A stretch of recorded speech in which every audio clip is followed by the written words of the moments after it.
Good morning to all of students, parents and teachers. विद्यार्थी मित्रांनो, आपण पाठीमागच्या व्हिडिओमध्ये द लॉज ऑफ मोशन या चॅप्टरला सुरुवात केली होती. यामध्ये आपण पाठीमागच्या व्हिडिओमध्ये काय काय पाहिलं ते थोडक्यात आपण रिवाइज करूयात. त्यामध्ये पहिल्यांदा आपण पाहिलं what is mean by motion. After that we study about the physical quantity. After that we study about the types of physical quantity. One is called a scalar, another is called a vector. Okay, after that we study about the definition of distance and displacement. Okay, distance is the length of actual path followed by the object during its motion, and displacement is the shortest distance between initial point and final point. Okay, after that we study about that scalars and vectors, which are the types of physical quantities. Okay, and also we study about the node, and that node was the SI unit of both. SI unit of both distance and displacement is same. Okay, and that was the point. Okay, बघा या ठिकाणी तुम्हाला कालचं हे दाखवतो मी. त्याच्यानंतर आपल्याला आता लॉज ऑफ मोशन या ते सांगायचं राहिलं. The SI unit of both distance and displacement is same, and that is the metre. Now what is this metre? What is this SI unit? Before studying the SI unit, we have to study the important note or important definition, that is the unit, की ज्याला आपण मराठीमध्ये म्हणतो एकक. आता एकक म्हणजे काय नेमकं? तर ही जी तुमची फिजिकल क्वांटिटी असते, that physical quantity should be measured. बरोबर आहे? ती फिजिकल क्वांटिटी आपल्याला मोजली पाहिजे. बरोबर आहे? किंवा ती मोजायची असेल तर कुठलं ना कुठलं तरी एखादं त्याला काय वापरलं पाहिजे? स्टँडर्ड वापरलं पाहिजे. तुम्हाला एक सोपं उदाहरण सांगतो मी. समजा माझं वजन आहे, बरोबर आहे की नाही, किंवा एखाद्या वस्तूचं मास आहे. ठीक आहे, आपण आपलं मास कशात मोजतो? किलोग्रॅम मध्ये. बरोबर आहे की नाही? म्हणजे प्रत्येकाला, आता उदाहरणार्थ समजा आपल्या घरामध्ये दूध येतं, बरोबर आहे. तुमच्या घरामध्ये किती किलो दूध येतं दररोज? मी जर असा प्रश्न विचारला तर तुम्ही हसाल का? नाही का? कारण ते दूध आहे, ते लिक्विड आहे, ते किलो मध्ये येणार नाही, तर ते कशात येईल? लिटर मध्ये येईल. बरोबर आहे की नाही? आता माझी उंची किती आहे असं जर विचारलं आणि मी म्हणलं की माझी उंची 10 ग्रॅम आहे, तर शक्यच नाही. का? कारण उंची आपण ग्रॅम मध्ये नाही मोजत. बरोबर आहे की नाही? तर उंची मोजत असताना ते डिस्टन्स आहे, आणि ते कशात मोजलं पाहिजे? मीटर मध्ये मोजलं पाहिजे, किंवा सेंटीमीटर मध्ये मोजलं पाहिजे, किंवा किलोमीटर मध्ये मोजलं पाहिजे, किंवा फुटामध्ये मोजलं पाहिजे. बरोबर आहे की नाही? म्हणजे कुणाला कशात मोजायचं ह्याचं जे स्टँडर्ड असतं, एक प्रमाण असतं, that standard is called unit. So the definition of unit is that it is the standard which is used to measure the physical quantity. बरोबर आहे? एखादी भौतिक राशी मोजण्यासाठी जे आपण प्रमाण वापरतो, स्टँडर्ड प्रमाण वापरतो, त्या प्रमाणाला आपण काय म्हणतो? युनिट असं म्हणतो. Okay, once again I am repeating. Unit is nothing but it is a standard. It is a standard used to measure the physical quantity. Okay, म्हणजे आपण आपल्या डेली लाईफ मध्ये ज्या वेगवेगळ्या फिजिकल क्वांटिटी वापरतो, मास आहे, लेंथ आहे, त्यानंतर आणखीन डेन्सिटी आहे, अशा वेगवेगळ्या ज्या काही फिजिकल क्वांटिटी वापरतो, त्या फिजिकल क्वांटिटी मोजण्यासाठी जे आपण स्टँडर्ड वापरतो, प्रमाण एक निश्चित वापरतो, that is called unit. Okay, this unit is of 2 type और दिस युनिट इज ऑफ 2 सिस्टीम. ह्याच्या एकूण 2 पद्धती आहेत. तशा पद्धती बघितल्या तर भरपूर आहेत, पण आपल्या चॅप्टरच्या प्रमाणात जर बघितलं तर आपल्याला 2 महत्त्वाचे आहेत. One next bit is the system of unit. Into that system of unit, first unit is the CGS and another is the MKS. Okay, आता याच्या व्यतिरिक्त तुम्हाला एक सोपं उदाहरण सांगतो, म्हणजे सिस्टीम कशा पडतात ते तुम्हाला कळेल. बघा, आपण जर खेडेगावात जर बघितलं, आता प्रत्येकाच्या घरामध्ये दूध लागतं, दूध येतं, बरोबर आहे की नाही. खेडेगावात तुम्ही आजही जाऊन बघा, त्यांना जर म्हणलं दूध तर ते विचारतात किती शेर, अर्धा शेर, 1 शेर, चिपट, कोळवं, बरोबर आहे की नाही. म्हणजे तिथं जे लिक्विड मोजलं जातं ते शेरावर, बरोबर आहे. किंवा त्याच्यामध्ये जर म्हणलं तर छोटा आणखीन अर्धा शेर, किंवा मग ते चिपट, मग ते कोळवं असं म्हणतात, बरोबर आहे. पण तेच जर आपण शहरात गेलो आणि तिथं जर म्हटलं की मला अर्धा शेर दूध द्या, तर त्यांना नाही कळत. का बरं? कारण त्या ठिकाणी जे युनिट वापरलं जातं, जी सिस्टीम वापरली जाते ती वेगळी, बरोबर आहे. म्हणजे थोडक्यामध्ये तिथं जे दूध मोजलं जातं लिटरवर मोजलं जातं. लक्षात येते का? म्हणजे काय झालं, प्रत्येक ठिकाणी ही सिस्टीम ही वेगळी होती, प्रत्येक ठिकाणी.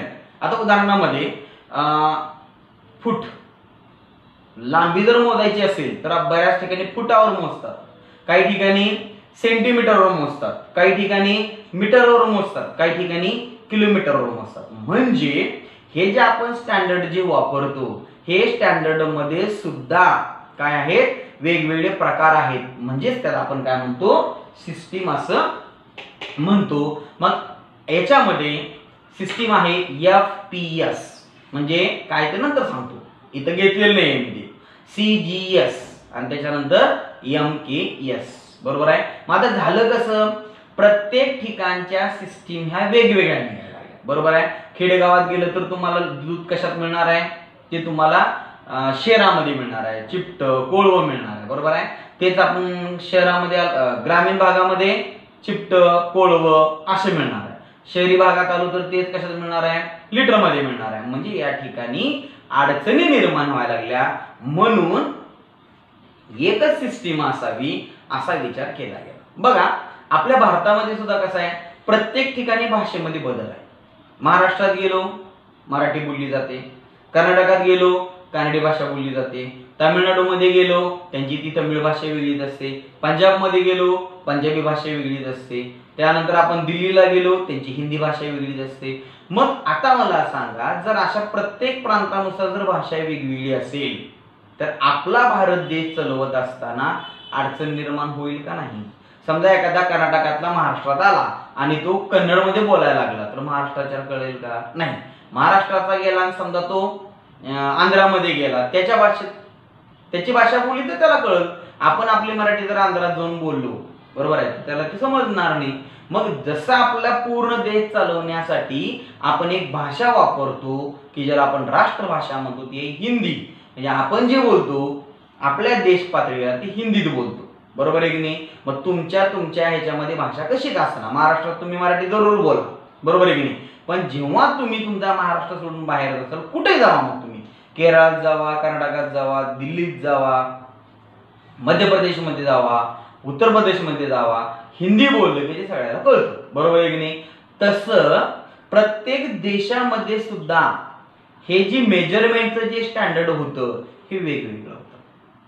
आता आपण लांबी मोजत होतो कशामध्ये, आज सुद्धा खेडेगावामध्ये वाव नावाचं युनिट वापरलं जातं. म्हणजे एवढा हात केला की ती वाव झालं. मग 1 वाव, 2 वाव, किंवा लांबी जर मोजायची असेल तर मैलावर मोजली जाते, 5 मैल, 2 मैल, 10 मैल, बरोबर आहे की नाही. पण तीच आता बघा तुम्ही ते किलोमीटरमध्ये मोजतात.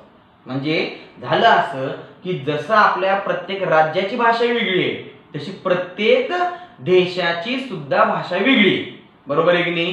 प्रत्येक देशाची भाषा वेगळी आहे, तसं प्रत्येक देशामध्ये वापरलं गेलेलं जे स्टँडर्ड आहे म्हणजे त्याला आपण युनिट म्हणतो हे वेगवेगळं होतं. मग आंतरराष्ट्रीय लेवलला हे चालणार नाही, बरोबर आहे की नाही. म्हणून त्याच्यासाठी त्यांनी एक सिस्टीम वापरली, त्याला आपण म्हणतो SI, की ज्याला आपण म्हणतो S फॉर सिस्टीम आणि I for international, SI system. Okay, आणि त्याच्यामध्ये हे 2 सिस्टीम येतात, एकाला म्हणतो आपण CGS सिस्टीम आणि एकाला म्हणतो MKS सिस्टीम. तो मग सर मग इथं 2 का तयार केले? ह्याच्या व्यतिरिक्त मला मग सांगितलं मी FPS, F for foot, P for pound आणि S फॉर सेकंड. आता FPS काय, CGS काय, MKS काय हे आपण थोडक्यात बघूया, ठीक आहे. तर ही CGS म्हटल्यानंतर ह्याच्यामध्ये 3 शब्द आहेत. C means centimetre, G means gram आणि एस मीन्स सेकंड. आणि एमकेएस मध्ये काय आहे? M for metre, K for kilogram म्हणजे किलोमीटर म्हणसाल किलोग्रॅम आणि एस फॉर सेकंड. बरोबर आहे.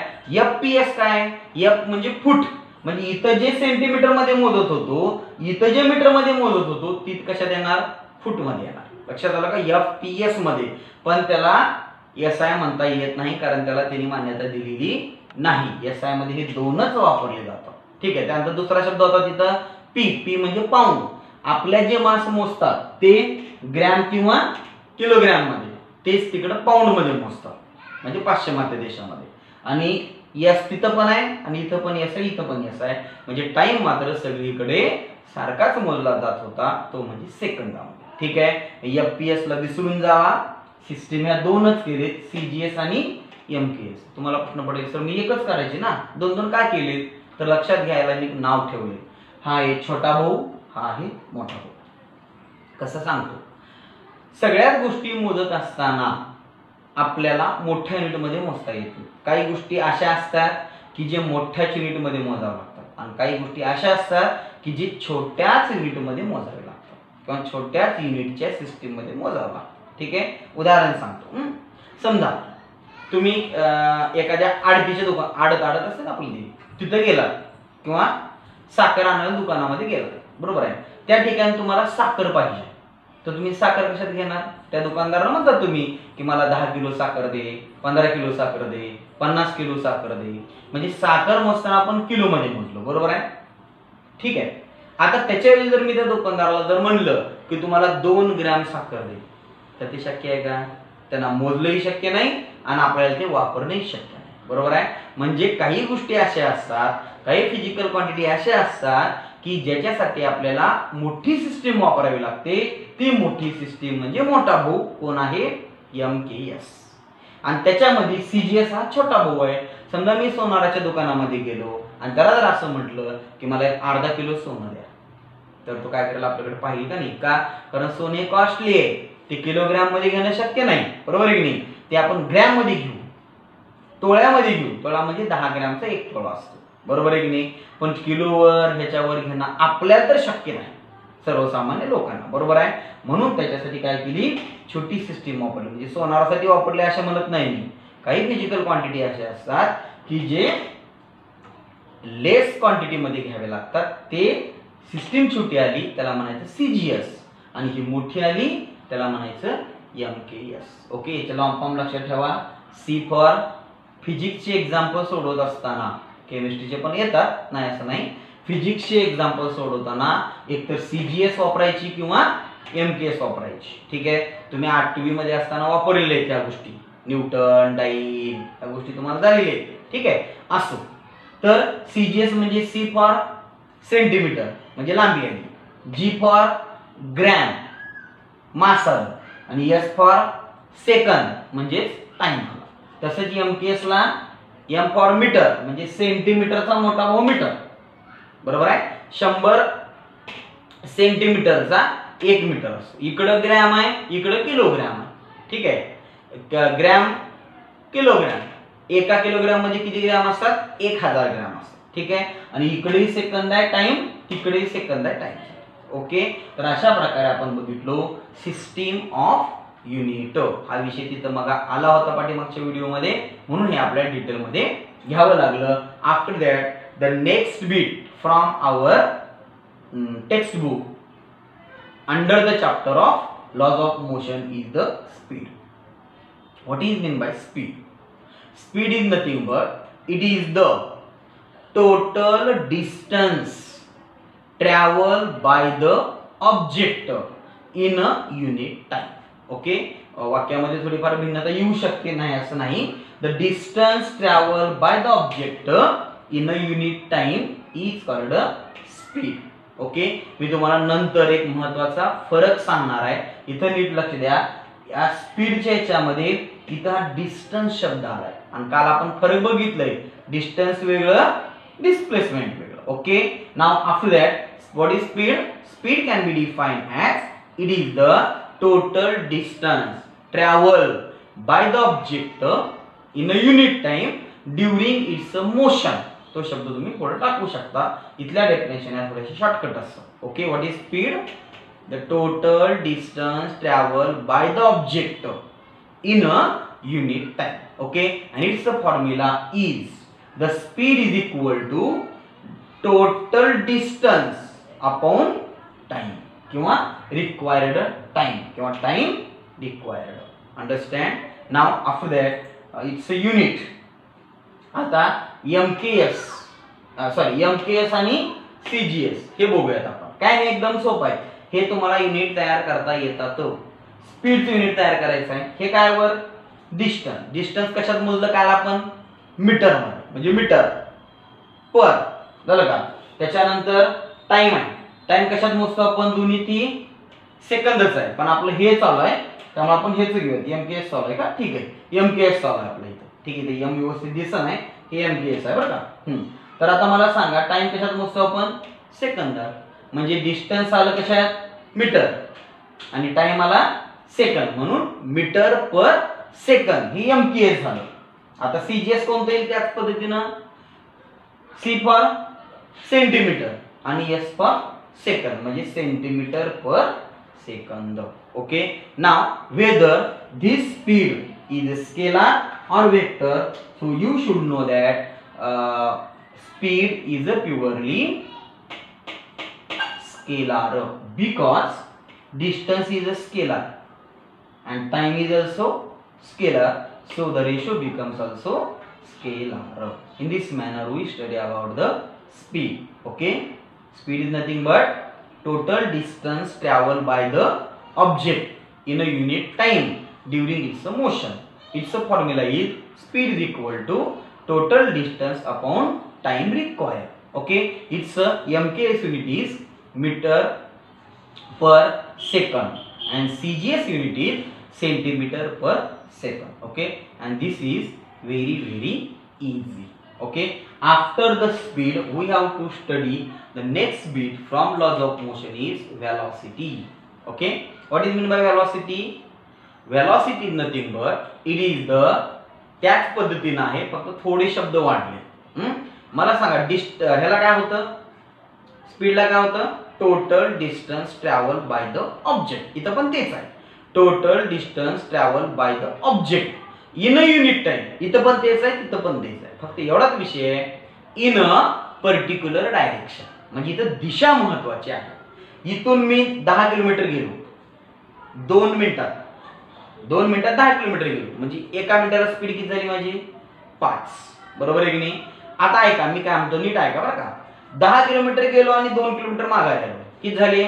डिस्टन्स किती झालं? 10 आणि 2 12. टाइम लागला किती? 2 तास. 12 भागिले 2 2 6 जा 12, म्हणजे 6 काय असेल ते असेल किलोमीटर पर सेकंद. बरोबर आहे की नाही? आता नीट ऐका, तेच जर मी व्हेलॉसिटीच्या बाबतीत जर घेतलं तर तसं होत नाही. पर्टिक्युलर डायरेक्शन असणं काय होईल? जाताना गेलो 10 पण येताना आलो 2, म्हणजे एकूण किती कमी झाले? त्यातले 2 कमी झाले, म्हणून 8 झाले. कारण पर्टिक्युलर डायरेक्शन कशी आहे? लेफ्ट टू राईट झाली. कळालं का मी काय म्हणलो ते? त्याच्यात कसं होतं? टोटल डिस्टन्स होतं. ह्याच्यात टोटल डिस्टन्स नाही, ह्याच्यात डिस्प्लेसमेंट येते. म्हणजे इथं वाक्य काय येईल मग? किंवा डिस्टन्स जर घेतलं तर इथं काय करावं लागेल तुम्हाला? In a particular direction displacement घेऊन सुद्धा करता येतं. कसं बघा, इथं काय करायचं? टोटल डिस्टन्सच्या जागी displacement of object in a unit time, हे पुढचा शब्द वगळायचा. कोणता? पर्टिक्युलर डायरेक्शन वगळायचा. कारण डिस्प्लेसमेंट म्हणलं की त्यात ऑलरेडी डायरेक्शन येते, त्यामुळे इथं शब्द डबल वापरायची गरज नाही. म्हणजे थोडक्यात डेफिनेशन अशी झाली, it is the total distance travel by the object in a unit time in a particular direction. किंवा ह्याला एक दुसरी एक डेफिनेशन अशी आहे, the rate of change of displacement, the rate of change of displacement with respect to time is called velocity. Understand? And its formula is velocity is equal to formula बघूयात आपण मगासारखाच आहे, त्यात काय जास्त बदल नाही. फक्त मगा इथे टोटल डिस्टन्स होतो, याच्यामध्ये इथे काय घ्यावं लागेल डिस्प्लेसमेंटच लागतं. कंपल्सरी लक्षात घ्या, फॉर्म्युल्यामध्ये डिस्प्लेसमेंटच घ्यावं लागतं, डिस्टन्स चालत नाही. डेफिनेशन मध्ये तुम्ही डिस्टन्स घेऊ शकता, पण खाली कुठला शब्द टाकायचा पर्टिक्युलर डायरेक्शन टाकायचं. ओके, पण फॉर्म्युल्यात मात्र वेलॉसिटीच्या इथं तुम्हाला डिस्प्लेसमेंटच घ्यावं लागेल, दुसरं काही चालत नाही. Okay, that is all about the velocity. Okay, now मगासारखे जे पण नोट्स येतील तुमचे MKS युनिट आणि MKS युनिट आणि CGS युनिट, काय प्रॉब्लेम नाही, त्याचं आणि ह्याचं युनिट सेमच आहे. ठीक आहे, बघा MKS सिस्टीम जर वापरलो तर त्यात काय होईल, डिस्प्लेसमेंट कशात मोजलंय मीटर मध्ये, टाइम कशात मोजलंय सेकंदात, म्हणजे मीटर पर सेकंद. ठीक आहे, तेच CGS घेतल्यावर काय होईल, डिस्प्लेसमेंट येते सेंटीमीटर मध्ये आणि टाइम तर काय सेकंदच आहे, म्हणजे काय आलं मग centimetre per second. Whether this is scalar or vector, definitely this is a vector. Why? Because it require a direction. किंवा डिस्प्लेसमेंट आहे वेक्टर, ही आहे स्केलर, त्यामुळे ऑटोमॅटिक कोणती येणार तुमची वेक्टर फिजिकल क्वांटिटीज येईल, म्हणून इथं आलं it is the vector physical quantity. Okay, in this manner we study about the types of systems of unit, after that speed and velocity. Okay, in this manner we complete our this today's bit. Okay, before stopping this video, I am requesting you, if you are new to my channel, then you subscribe the channel. विद्यार्थी मित्रांनो, तुम्हाला जर हा माझा video जर आवडला असेल तर तुम्ही या व्हिडिओला लाईक जरूर करा आणि तुमच्या मित्रासोबत शेअर करा. नवीन असाल माझ्या चॅनलवरती तर चॅनलला सबस्क्राईब करा, जेणेकरून माझे नवनवीन व्हिडिओ हे सर्वात प्रथम तुम्हाला मिळतील. Thank you so much.